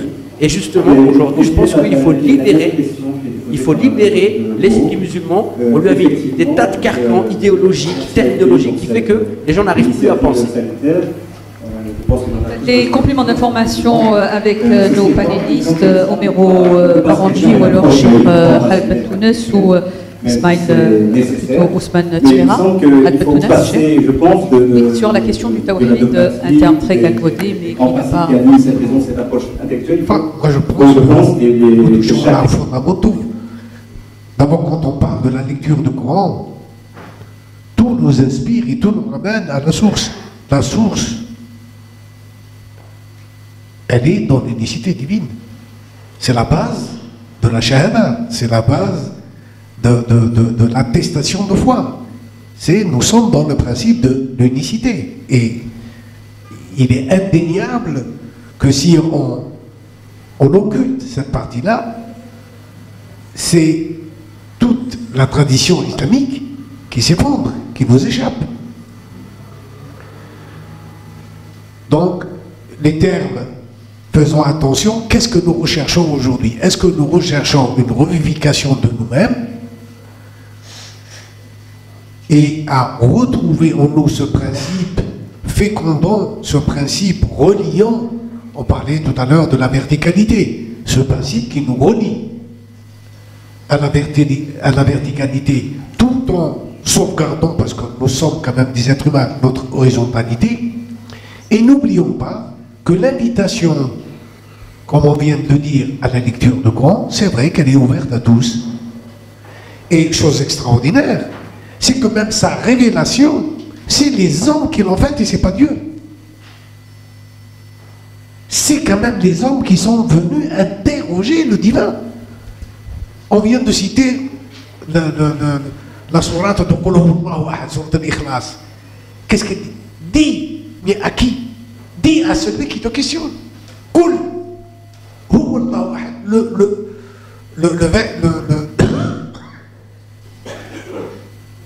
Mention de dire, donc le verbe dire, à qui? À l'interrogateur.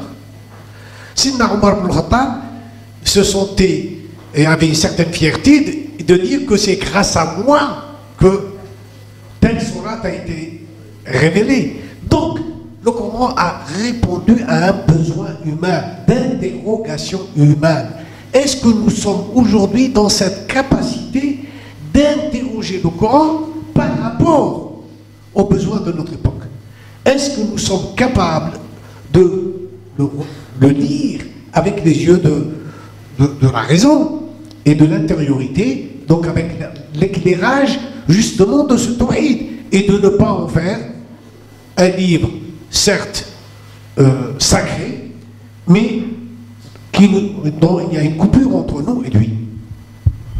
Bien, j'ai vu plein de mains se lever. Est-ce qu'on va privilégier bien sûr la salle? On va privilégier la salle et puis on reviendra bien sûr avec nos panélistes. Hein. Allez-y. Oui, ben justement, ils vont essayer de répondre. De toutes les façons, il y avait 2 questions qui s'adressaient à vous, Ousmane.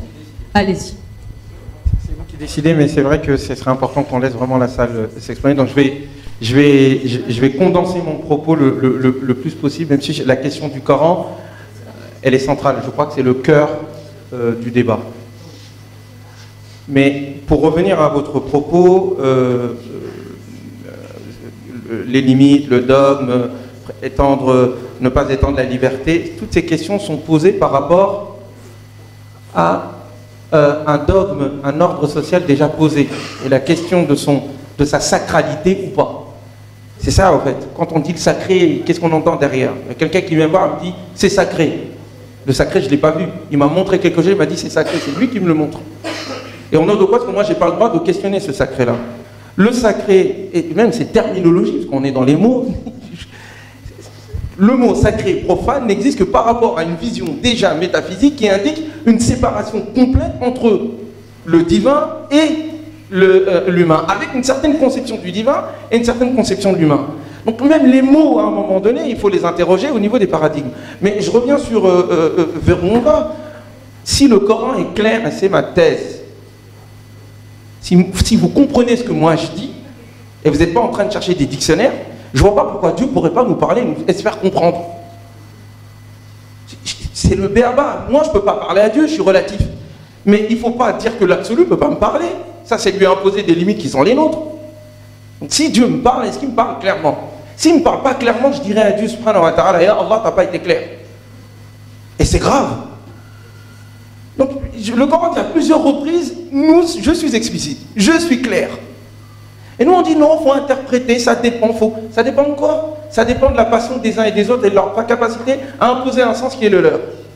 S'il y a le Coran d'ailleurs se décrit, il y a en lui des passages précis et clairs. Et d'autres sont non pas équivoques. Mutashabih veut dire le symbolique. Ceux dont le sens n'est pas immédiat et précis, mais qui renvoie à quelque chose qui est au-delà de notre perception. Mais c'est le cœur même de la révélation, justement. C'est de nous dire quelque chose dont on n'a pas accès. Mais de le dire avec les mots qui sont les nôtres. Et à nous de méditer, et non pas d'interpréter. Le Coran utilise le mot tadabbur, mais il ne demande pas de faire le tafsir. Tafsir, c'est expliquer. Je n'explique que ce qui n'est pas clair. Par contre, ce qui est clair et profond demande à être médité.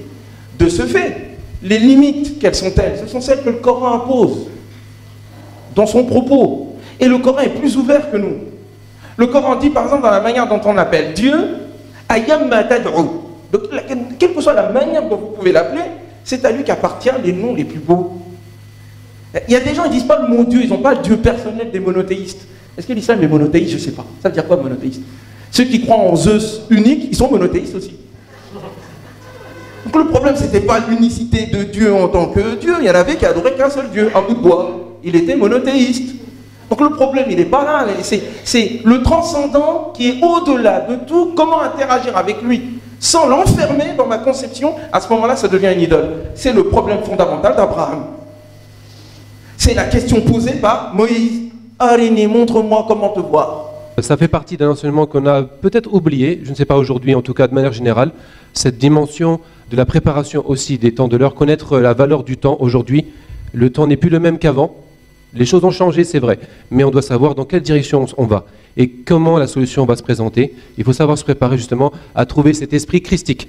Cet esprit christique qui, nous disent les savants, arrivera et bouleversera les certitudes. Il bouleversera les certitudes et les positions déjà admises par les propres savants. Ça sera une épreuve pour nous tous.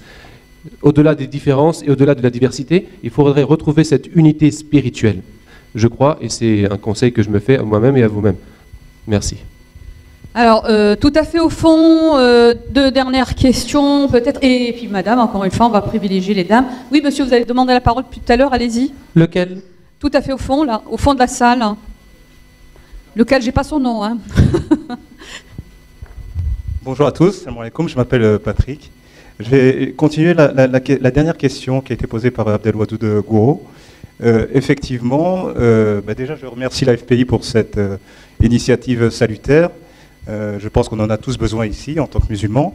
Ceci étant, il me semble que l'islam ne peut pas se réduire à une approche uniquement rationnelle ou intellectuelle, même si c'est nécessaire.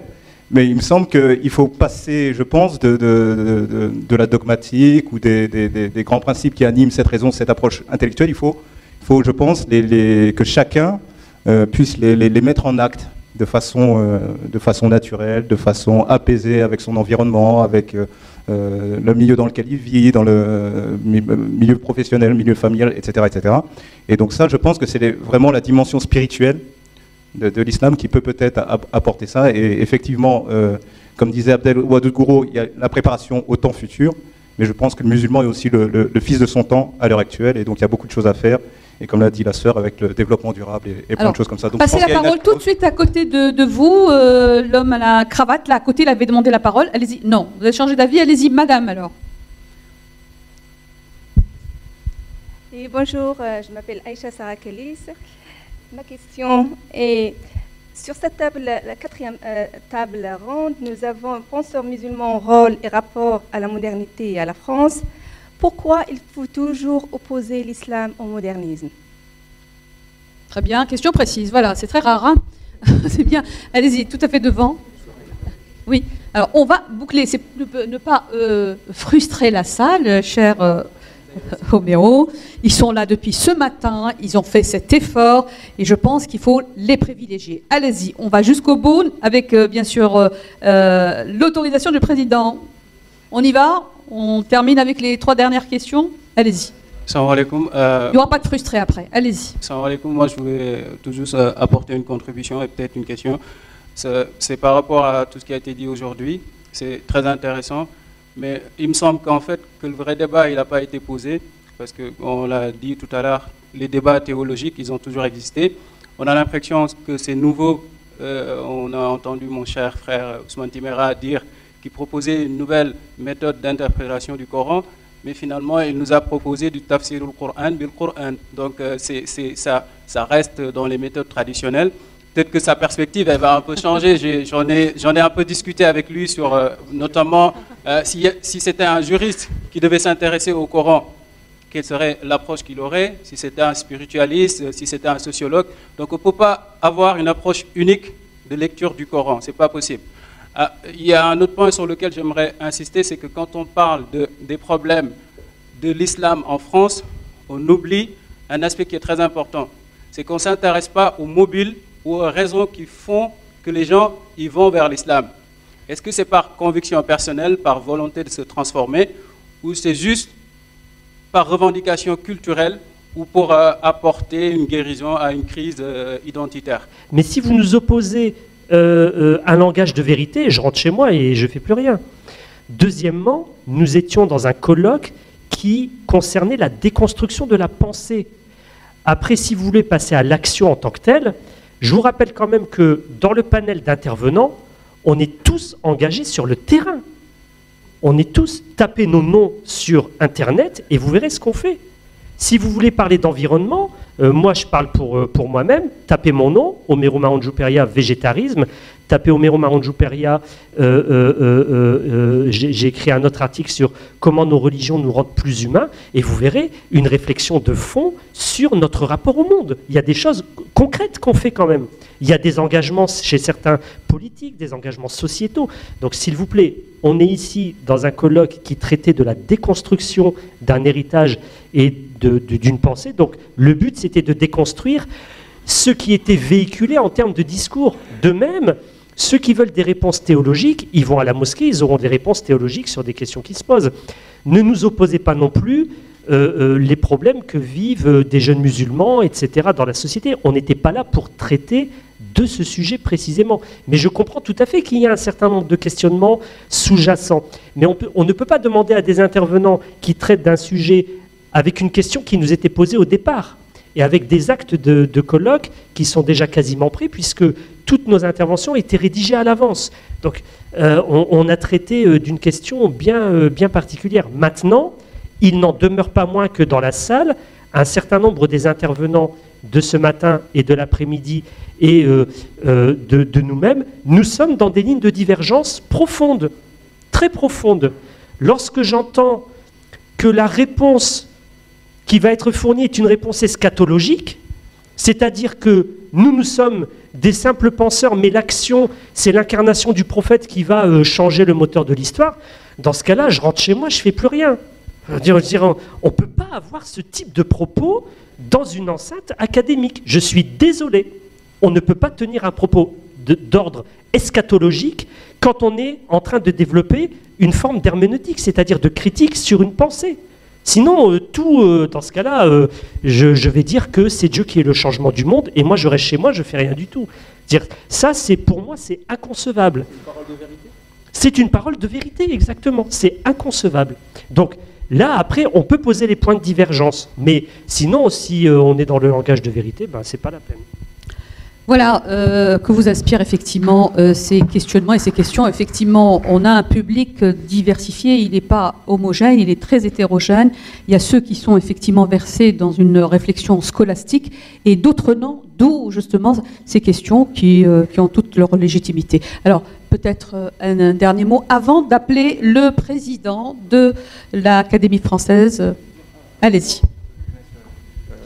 Je suis très gêné parce que mine de rien, ma tradition indique que je dois toujours respecter les plus anciens et les plus savants. Je suis vraiment désolé. Mais c'est le côté fougueux et rebelle et sans doute ignorant de ma part qui fait que je prends la parole avant vous.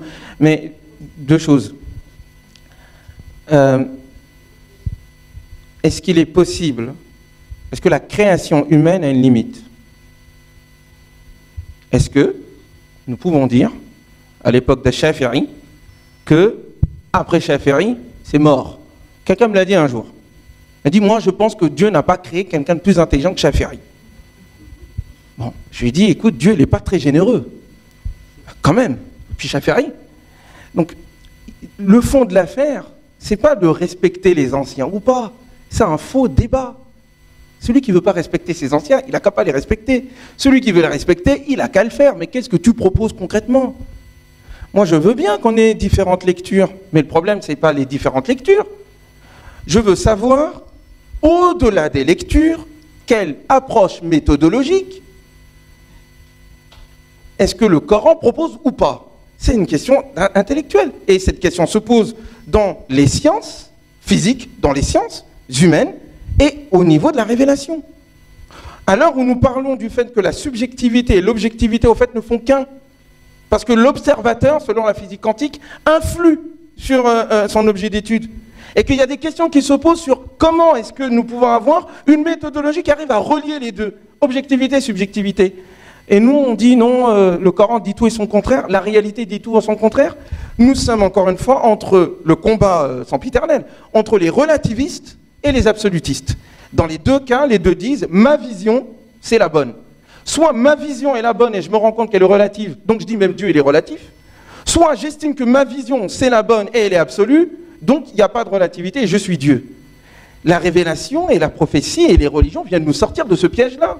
La vérité existe. C'est ce vers quoi nous allons. Mais ce vers quoi nous allons fait que les chemins que j'emprunte ne sont pas la vérité. Donc il y a un lien à faire entre mon positionnement relatif d'humain et ma certitude qu'il y a quelque chose qui est au-delà de moi et qui s'appelle Dieu et qui est la vérité, et comment je vais vers lui. Toute la question, elle est là. Et donc, le Coran en tant que tel, je reviens, c'est pas une question de tafsir al-Qur'an bil-Qur'an. Elle n'est pas là.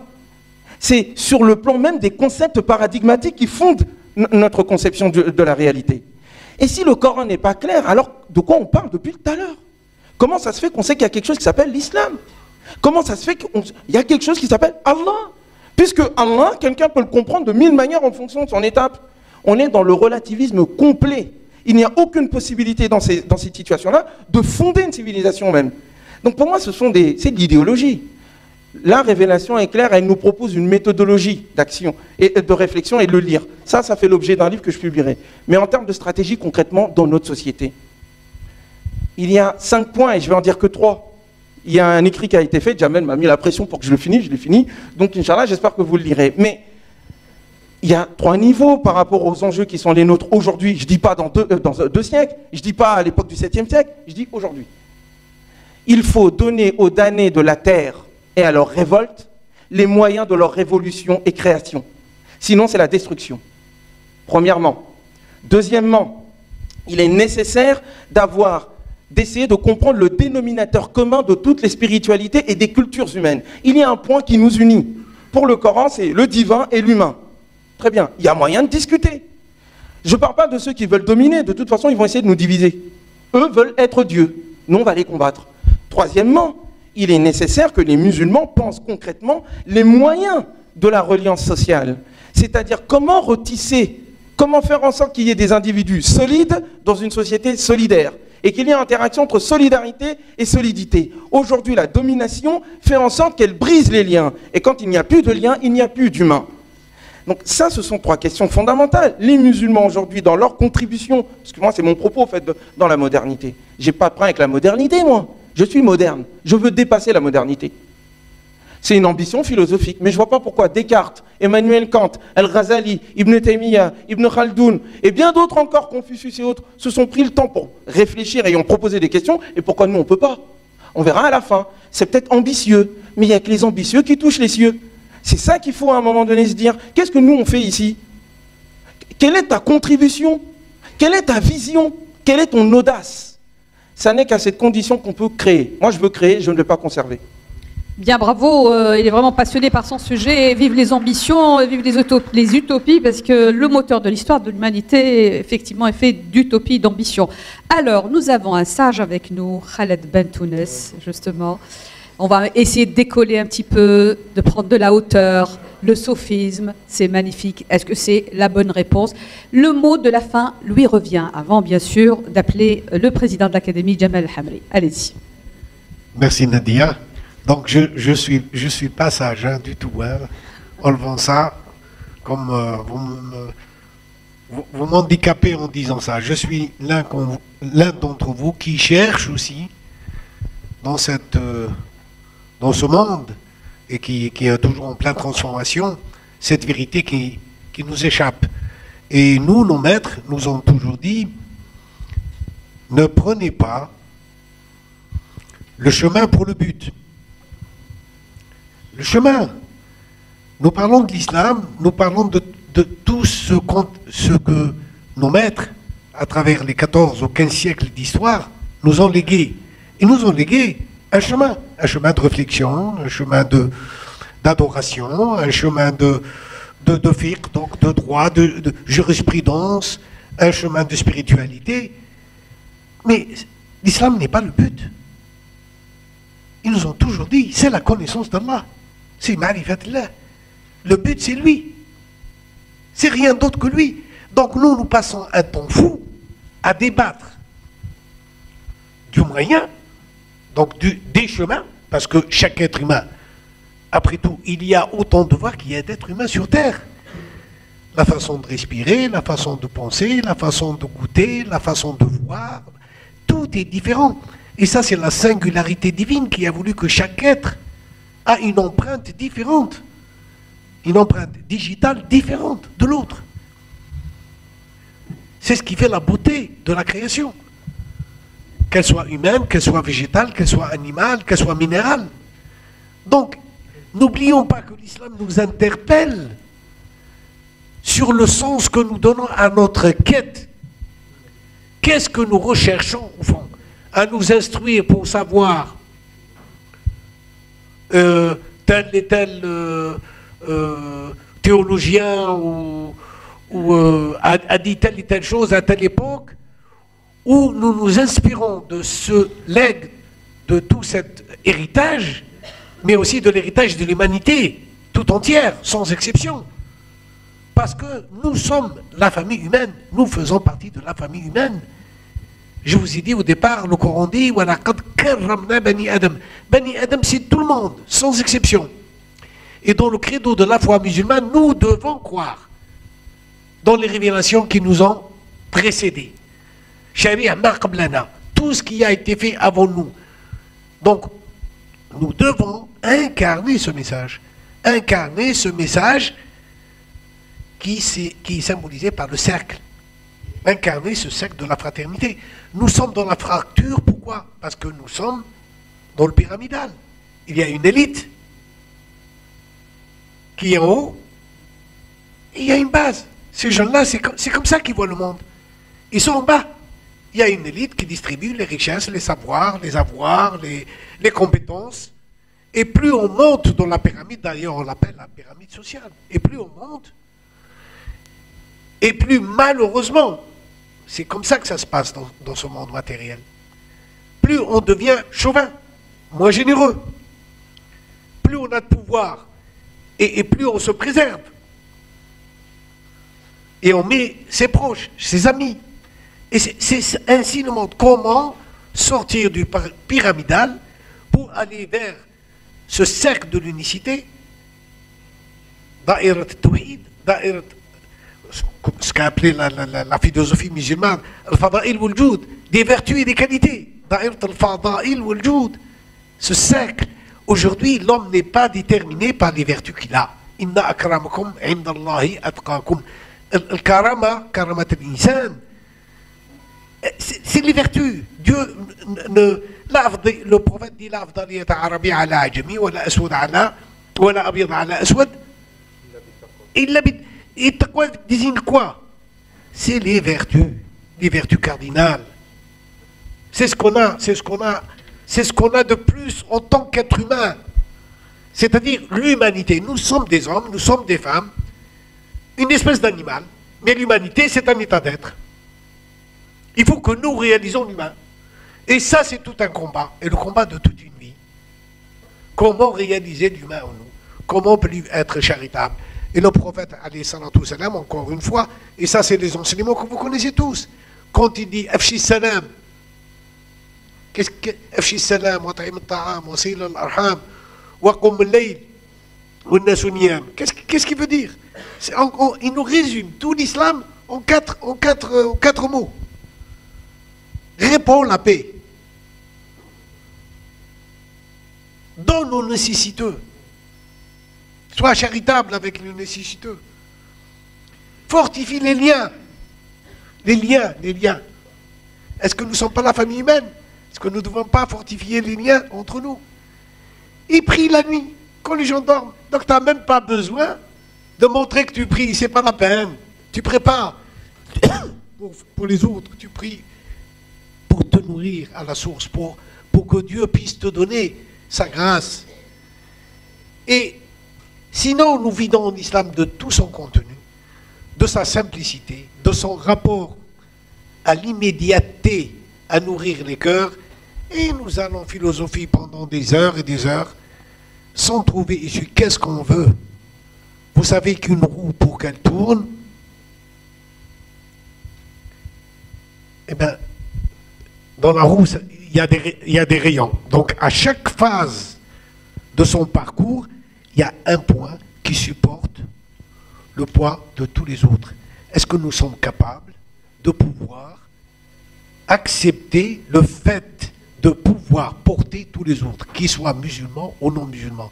Ça, c'est le défi de ce que disait Othman tout à l'heure et de ce que ces jeunes d'aujourd'hui et de demain vont